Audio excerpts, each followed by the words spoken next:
Hoy vamos a hablar de sonido en vivo. Nuestro invitado especial es Guillermo Memo Gómez, sonista con vasta experiencia nacional e internacional. Creo que tanto músicos como sonistas vamos a aprender muchísimo de él en este programa.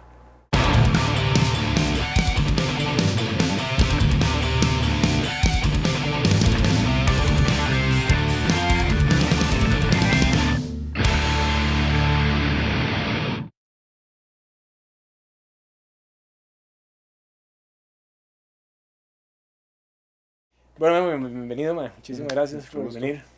Yo sé que cuesta agarrar a Memo, man, Gracias por en Costa arriesgarte a Rica. traerme más Sí, bien. sí, de fijo, man. Sí, sabes, es de los invitados que yo he querido traer desde que se me ocurrió la idea del programa, porque es una persona que yo admiro mucho.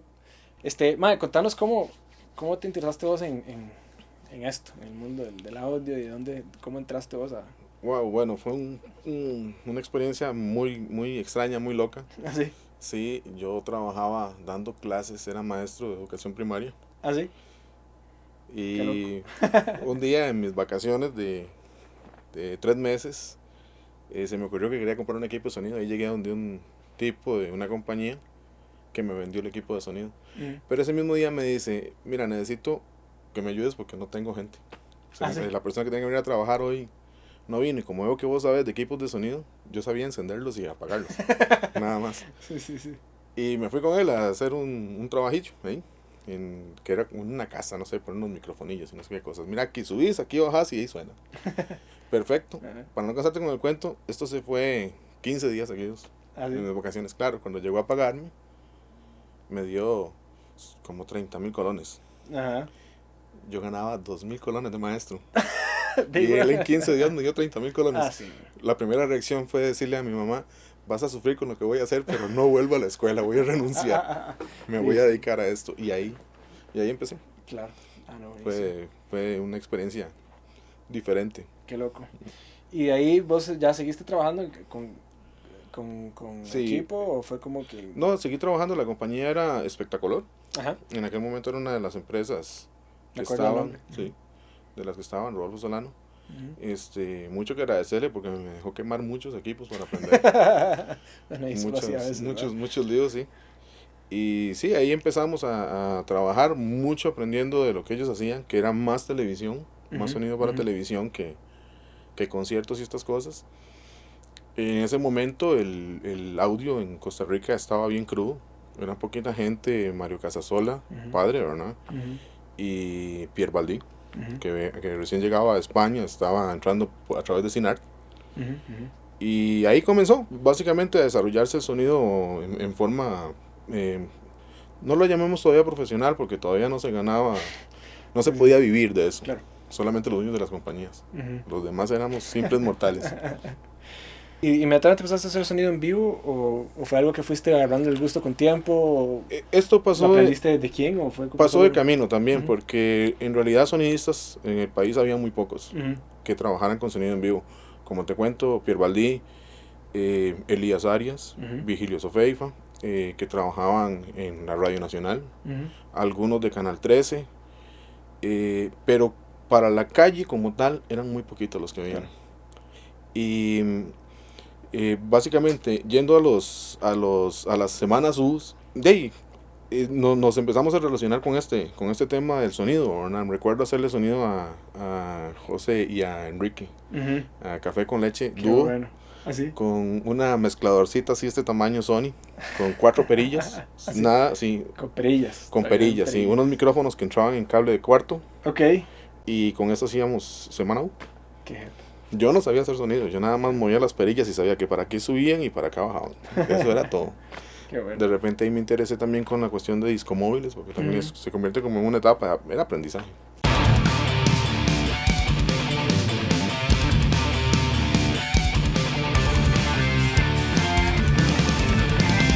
Hablando de la física y todo, algo que vos tenés mucha experiencia que pocos han tenido, yo creo que tal vez en este país, es en eventos realmente masivos, ¿verdad? Hace poco me contaba un amigo que tenemos en común que fuiste a hacerle, porque vemos el sonista de Rubén Blades en vivo, y que tuviste que como frente a 300.000 personas, una loquera así, ¿verdad? Hicimos un concierto en Venezuela hace como unos 6 meses. Ujú. Sí, eran 200, 30.000 personas más o menos las que llegaron al evento. Tal vez te puedo pasar algunas fotos de... Dale, dale. Empezaba a llegar la gente y nosotros decíamos, no puede ser, es demasiada la gente, eran filas de kilómetros. Y llegaba gente, evidentemente el trabajo de montaje impresionante. En ese evento yo no trabajé como operador, sino que trabajé más bien como supervisor de la parte de audio, en vivo. Del montaje. Del montaje, sí, ese fue un evento impresionante. De hecho, era Rubén cantando con la orquesta Simón Bolívar de Venezuela. Hijo. Un súper espectáculo. Claro.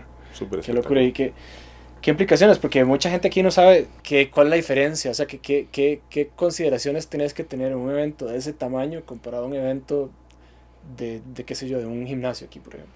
Bueno, básicamente la medición. Básicamente la medición. Antes se hablaba de fórmulas, antes hablábamos de 1 watt por persona, 2 watts por persona, 10 watts por persona, pero eso no se acerca a la realidad. Las cosas, como te digo, el sonido es una parte de la física, ¿verdad? Entonces se han venido calculando de otras maneras sobre presión que se ejerce sobre la gente. Entonces el famoso SPL. Entonces con esta medición nosotros tenemos que si tenemos un SPL constante en todo lugar, tenemos una cobertura decente para la cantidad de gente que llegue. Claro. Entonces, al cambiar el sistema de medición, básicamente lo que uno tiene que tener cuidado es en que tener la misma presión desde las primeras filas, o desde donde está la primera gente, hasta donde esté la última gente. Si yo mantengo una presión constante, evidentemente tengo una buena cobertura. Ese es uno de los puntos más importantes a cuidar. Por supuesto, no es lo mismo trabajar al aire libre que trabajar en un recinto cerrado. Y ese es un tema de complicaciones serias, ¿no? ¿Qué opciones tenés o dónde radica principalmente las diferencias? Las consideraciones. Al aire libre, evidentemente, ocupamos un poquito más de presión. Tenemos muchísimo menos reflexiones, es mejor hacer sonido, ¿verdad? O sea, tenemos más facilidades. Igual no necesariamente significa que el lugar donde estamos suena bien. Claro. Hay lugares que tienen muchas paredes y son terribles. El rebote del audio en las paredes, el regreso, la posición de la consola de sonido, todo eso es variante. Dentro de un gimnasio hay maneras diferentes de manejarlo. Aquí mucha gente usa mucho volumen en los gimnasios. Mucho volumen incrementa, por supuesto, el tamaño de las ondas, incrementa el nivel de las reflexiones y eso hace más difícil entender el sonido. También, 2 fuentes sonoras, o sea, lo que normalmente se hace 2 parlantes al frente, ¿verdad? Con una gran presión para poder cubrir el área. Eso debe ser al revés, más bien menos presión y más distribución. Nosotros hemos hecho buenos trabajos en lugares muy complicados, Palacio de los Deportes aquí en Costa Rica, por ejemplo. Yo creo que yo nunca he visto un lugar peor para hacer un concierto. Es terrible, pero hemos hecho buenos eventos. Trabajamos hicimos un Joaquín Sabina, hicimos un José Luis Perales, inclusive el concierto de Malpaís que se hizo ahí. Fueron trabajos donde la prensa pocas veces ha destacado el trabajo del sonido como tal. Era muy buen sonido. Estuvimos en algún concierto alguna vez con Mercedes Sosa y que tocó Tito Voces también. Y las críticas de la prensa siempre fueron orientadas hacia que era un sonido muy muy bueno.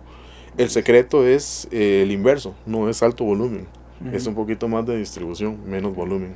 Distribución es como la cantidad de parlantes en el lugar o la definitivamente, definitivamente, sí. Entre más lejos estás del parlante en un recinto cerrado, más percibís del sonido original y de las reflexiones juntas. Entre más cerca estés del parlante, más percibís del sonido directo, ¿verdad? Claro. Entonces ya por ahí sacas una fórmula simple, ¿verdad? Claro. Entre más cercanía tengas con los parlantes, mejor definición tenés. Ahora, el volumen es mandatorio. Igual en un lugar de estos puedes tener una presión alta en graves sin tener este boom. Sí, correcto.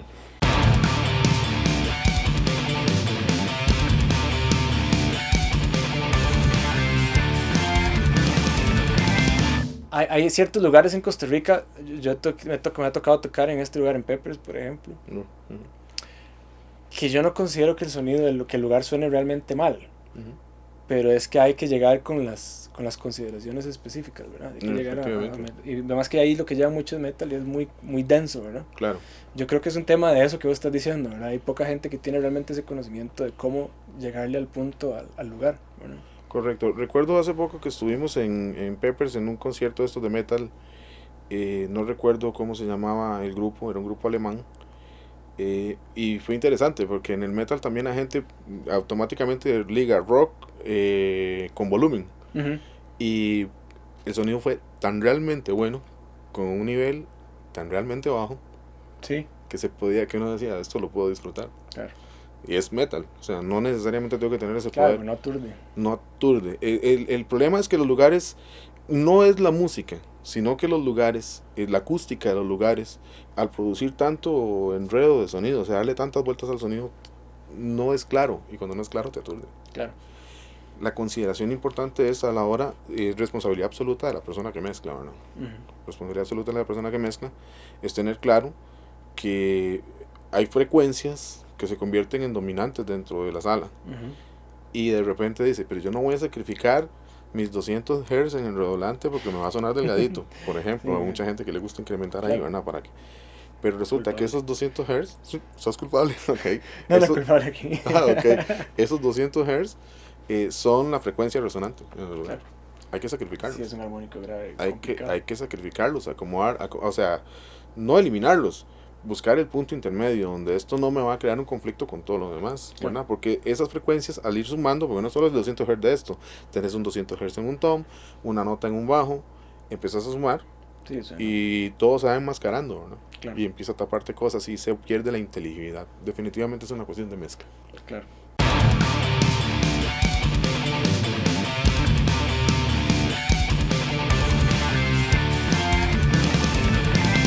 ¿Qué elementos consideras que son como claves para lograr un buen sonido en vivo? Como para explicarle a la gente, porque a veces me he topado que di gente que quiere hacer un concierto de repente dice, bueno, y si traigo este sonido o a este mae, pero ¿cuál es la combinación de elementos que siempre sí o sí tienen que suceder para que pueda a partir de ahí lograrse un resultado exitoso, digamos? Bueno, definitivamente las herramientas de trabajo, entre mejores son, pues mejores resultados dan. Sin embargo, eh, no necesariamente tener el mejor equipo te garantiza tener el mejor sonido, porque es un trabajo en conjunto, ¿verdad? Mm. Sí creo yo en un balance, debe haber un balance entre todas las frecuencias que va a reproducir el equipo de sonido. Aquí tenemos 3 4 compañías que pueden cumplir con el prospecto Pro, Uh-huh, con el uh-huh. prospecto Pro de sonido, donde me pueden reproducir todas las frecuencias de manera uniforme con sus Uh-huh. equipos, Uh-huh. y eso me permite a mí trabajar dentro de ese rango, haciendo una mezcla buena, ¿verdad? Claro. Eh, Entre los factores a considerar sería un buen balance Uh-huh. en la potencia que tengas del equipo. Hay que pensar en la parte musical, ¿verdad? Claro. Tengo un amigo que tiene un refrán bien pesado, pero es muy cierto.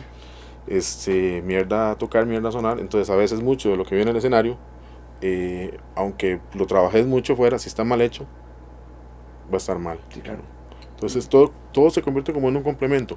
La gran ventaja es que ahora también a nivel musical las bandas han superado niveles impresionantes, ¿verdad? Sí. La mayor parte de las bandas no es como antes. Ahora cuesta mucho encontrarse una banda que toque mal. Sí tienen sus Cosas que diferencias, sí, sus diferencias de sonido. Hay tendencias, que la tendencia retro, que la tendencia electrónica, que la tendencia rockera. Y cada uno crea una identidad, ¿verdad?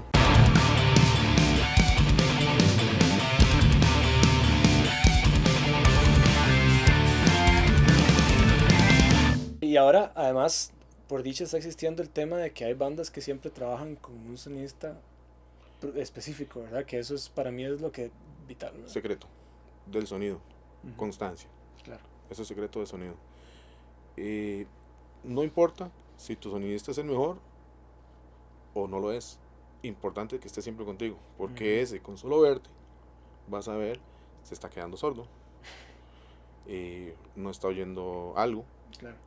ya tiene la identidad del sonido del grupo. Uh-huh. Y pasa, por ejemplo, yo lo sigo diciendo y de toda una vida, yo nunca he escuchado a Malpaís sonar como lo hace sonar Oscar Marín. Claro. Yo lo he hecho.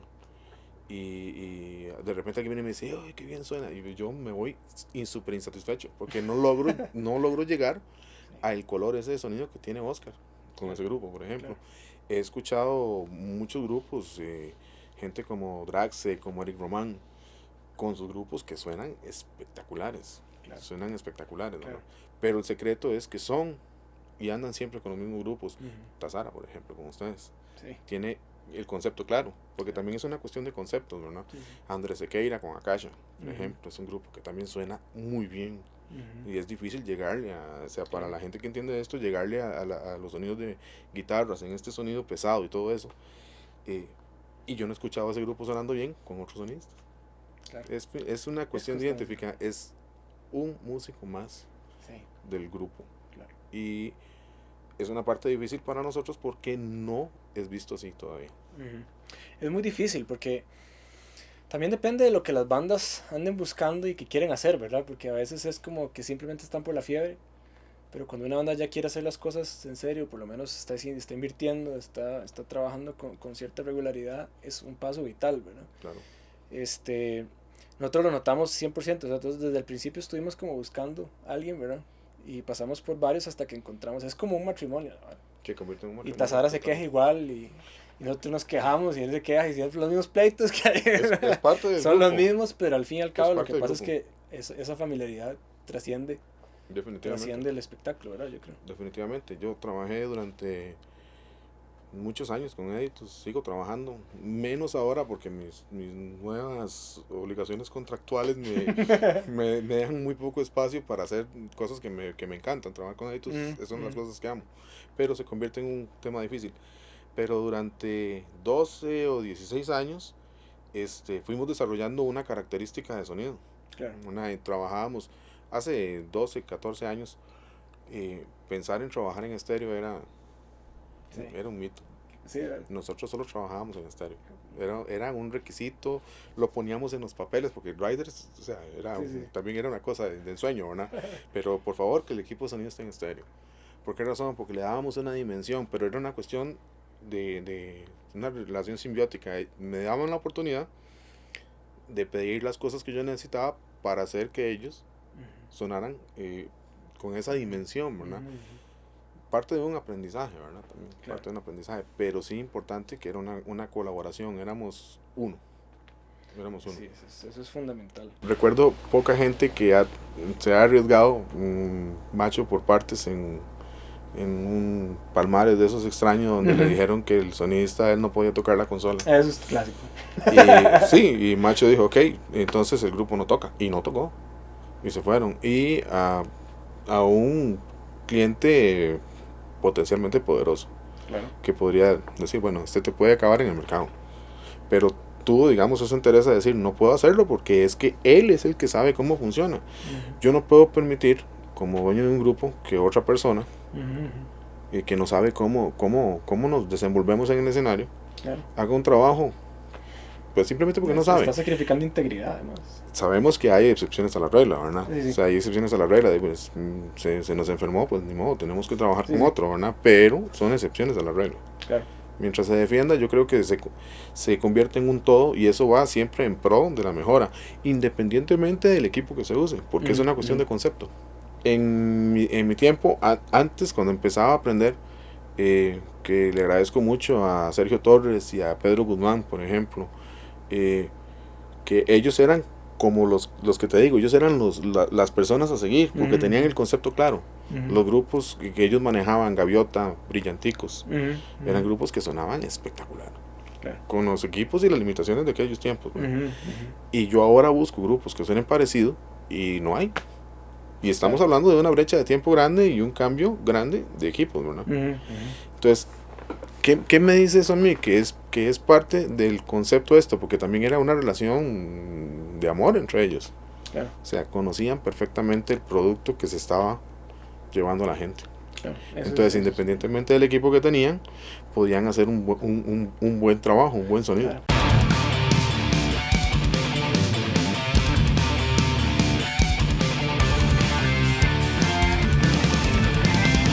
Mae, quisiera tal vez contarnos, porque a mí, y sé que muchas bandas eventualmente aspiran a poder ir a tocar fuera del país, ¿verdad? O muchos ya lo han hecho y lo están haciendo. Yo creo que es algo que va creciendo, por dicho, en los últimos años.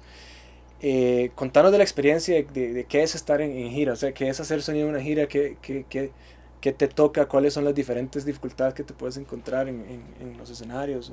Claro, es interesante. En el caso nuestro, nosotros comenzamos en giras con Café con Leche y los de a bordo. Uh-huh. Entonces en aquel momento girar era un poco complicado, ¿verdad? Claro. Era Manuel Obregón tocando piano, Ricardo Nieto, Sí. Javier en la batería, Carlos Bueno. Pardo en el bajo. Era un grupo interesante, Clea Torales tocando saxofón y Uh-huh. flauta, ¿verdad? Con eso empezamos a viajar. Las condiciones de viajar en gira en aquel momento eran otras a las actuales, ¿verdad?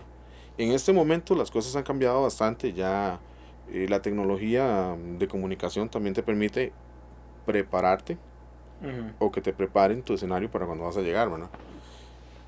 Sí, es una experiencia interesante, ¿verdad? Trabajar afuera, diferentes crews, diferentes equipos, Uh-huh. siempre es un reto. Los lugares siempre son diferentes, las cantidades de gente siempre son diferentes. Hay lugares donde te tratan muy bien, hay lugares donde te tratan muy mal. Uh-huh. Siempre te das cuenta de que aquella brecha entre el racismo no es tan amplia como quisiéramos. ¿Ah, sí? Sí, sigue existiendo. Hay lugares donde te tratan muy mal, te ven para abajo. No pueden explicarse que una banda que viene de un país tropical, que tú llegas con el mismo nivel o inclusive más nivel que ellos, Uh-huh. porque se da mucho. Y está pasando ahora con las bandas que están viajando, ¿verdad? Que salen. Sí, las condiciones siguen siendo limitadas para los grupos nacionales porque están haciendo un gran esfuerzo por salir, ¿verdad? Es difícil que promotores extranjeros se atrevan a dar ese paso, ¿verdad? Claro. Sin embargo, se está dando. En mi caso, yo tuve mucha suerte porque después con Editus empezamos a girar, hicimos varias giras preproducidas con gente que ya tenía alguna experiencia. Y entonces no todo fue bueno, ¿verdad? Siempre hubo cosas malas, pero fue bien. Y después fue una relación estrechísima con Rubén, que ya Rubén sí está en un circuito musical importante, donde ya las condiciones nuestras tienen un valor importante. Claro. Entonces, si yo pongo en mi rider, necesito esto, esto y esto, eso está ahí. O sea, ya no me niegan eso. Uh-huh. Todavía a estas alturas, con un grupo nacional, yo pongo, necesito esto, esto y esto, y el tipo me manda a decir, mire, tengo esto y nada más. Así que te las arreglas. Sí. Y pues, nos las agenciamos, vamos.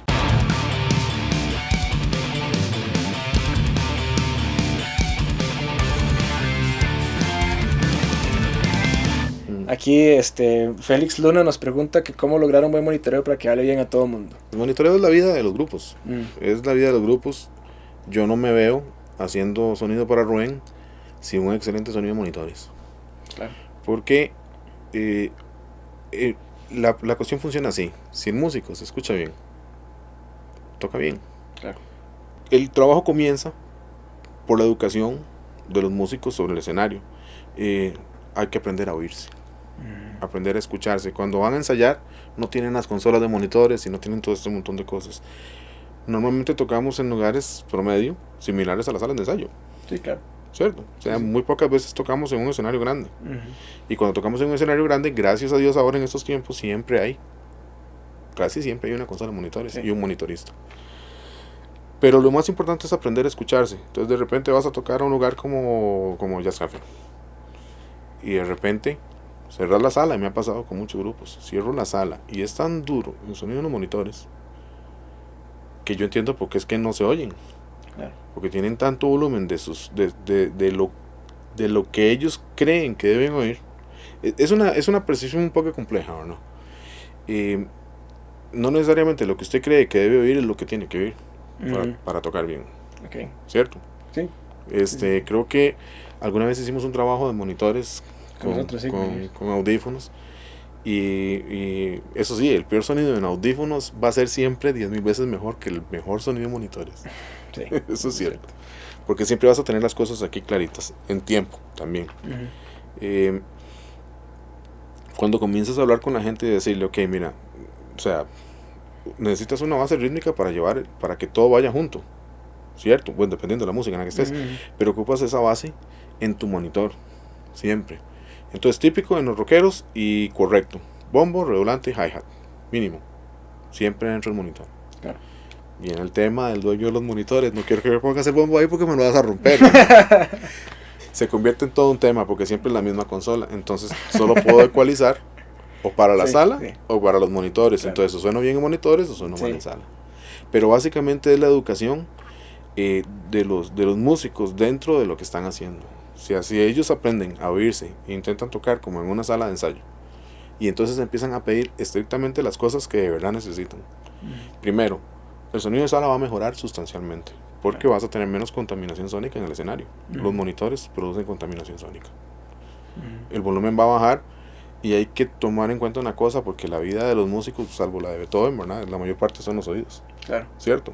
Sí. Entonces si te los dañas, comienzas con problemas, ya no escuchas todas las frecuencias en el mismo tono, súbeme los agudos porque no los estoy oyendo, y de repente pero vas a oír y eso suena súper brillante, te maltrataste el oído en ese escándalo, no te diste cuenta. Es perjudicial. Entonces lo más importante es aprender a escucharse.